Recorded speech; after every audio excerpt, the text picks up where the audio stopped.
ये कहानी है ऐसे दो लड़कों की जो कि काफ़ी अच्छे मित्र थे। वे एक ही स्कूल में पढ़ते थे, एक ही बेंच पर बैठते थे, हमेशा साथ रहते थे। अब वो 10th का एग्ज़ाम पास करके 11th क्लास में जा रहे थे। तभी वो लोग सोचते हैं कि हमें कहीं ट्यूशन लगा लेनी चाहिए ताकि हम आगे कॉम्पिटिटिव एग्ज़ाम्स की तैयारी के लिए अभी से प्रिपेयर हो सकें। ये सोचकर वो ट्यूशन लेने के लिए एक अच्छे टीचर की तलाश करते हैं और वो अपने ही स्कूल में पढ़ाने वाले एक टीचर से ट्यूशन के लिए बात करते हैं। वो उन टीचर के पास जाते हैं और उनसे कहते हैं कि सर हम आपसे ट्यूशन पढ़ना चाहते हैं, पर वो टीचर उनसे साफ मना कर देते हैं।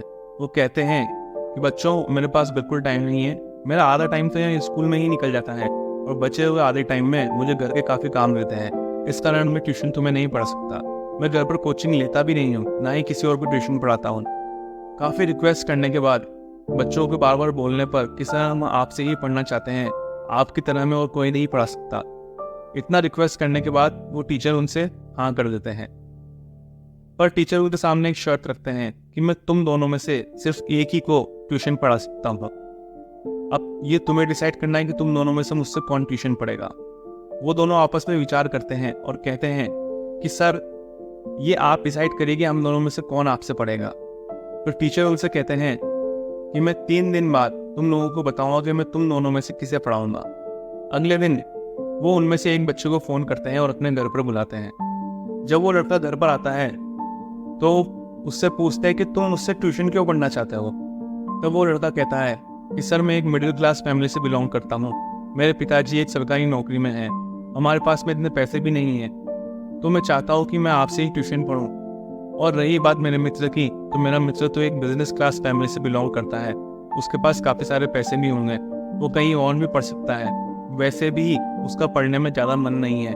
उसने तो एक क्रिकेट एकेडमी ज्वाइन कर रखी है, वो रोज़ शाम को 3 घंटे वहाँ क्रिकेट खेलने जाता है। मुझे नहीं लगता कि उसका पढ़ाई में इतना ध्यान है, तो मैं चाहता हूँ कि उसकी जगह आप मुझे ही पढ़ाएं। ये सुनकर टीचर उस लड़के को वापस भेज देते हैं। फिर अगले दिन दूसरे लड़के को वहाँ पर बुलाते हैं और उससे पूछते हैं कि तुम उससे ट्यूशन क्यों पढ़ना चाहते हो। तब वो लड़का कहता है कि सर मैं चाहता हूँ कि मैं कॉम्पिटिटिव एग्जाम्स की तैयारी करूँ और उसके लिए मैं अभी से प्रिपरेशन करना चाहता हूँ, और सर आपका पढ़ाया हुआ मुझे एक बारी में ही याद हो जाता है, इसलिए मैं आपसे पढ़ना चाहता हूँ। तब टीचर कहते हैं कि मैंने तो सुना है कि तुम्हारा पढ़ाई में ध्यान ही नहीं है, तुमने तो क्रिकेट एकेडमी ज्वाइन कर रखी है, तो या तुम क्रिकेटर बनना चाहते हो। तब वो लड़का कहता है नहीं सर मैं IAS बनना चाहता हूँ, पर IAS बनने के लिए फिजिकल फिटनेस बहुत ज़रूरी है, इसलिए मैंने क्रिकेट एकेडमी ज्वाइन कर रखी है ताकि मैं फिजिकल फिट रह सकूं। तब टीचर वापस कहते हैं कि तुम्हारे पिताजी तो एक बिजनेसमैन है, तो तुम बिजनेस क्यों नहीं करते। तब वो कहता है नहीं सर मैं एक IAS बनकर देश की सेवा करना चाहता हूँ, इसीलिए मेरा सिर्फ और सिर्फ यही मकसद है कि मैं आपसे पढ़ना चाहता हूँ। तब टीचर कहते हैं कि मैं तो सिर्फ दोनों में से एक को ही पढ़ा सकता हूँ, तो फिर यदि मैं तुम्हें पढ़ाता हूँ तो तुम्हारे मित्र का क्या होगा। तब वो कहता है कि सर मेरी तो रिक्वेस्ट है कि आप हम दोनों को ही पढ़ाएं, और फिर भी यदि आप एक को ही पढ़ाना चाहते हैं तो मैं कहूँगा कि आप मेरे मित्र को पढ़ाएं क्योंकि उसको ज़्यादा ज़रूरत है। इसके बाद टीचर उसको वहाँ से भेज देते हैं। तब उनकी वाइफ उनसे पूछती हैं कि अब आप कैसे डिसीजन लेंगे कि आप इन दोनों में से किसको पढ़ाएंगे।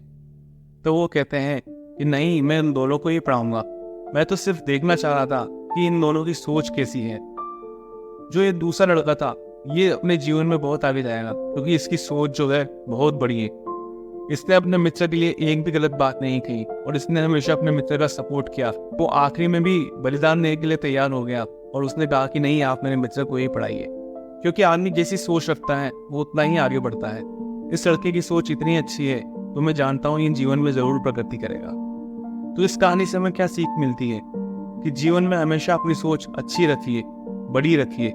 यदि आप जितनी बड़ी सोच रखेंगे तो उतना ही आप आगे जाएंगे। ऐसी अच्छी कहानियों को सुनने के लिए आज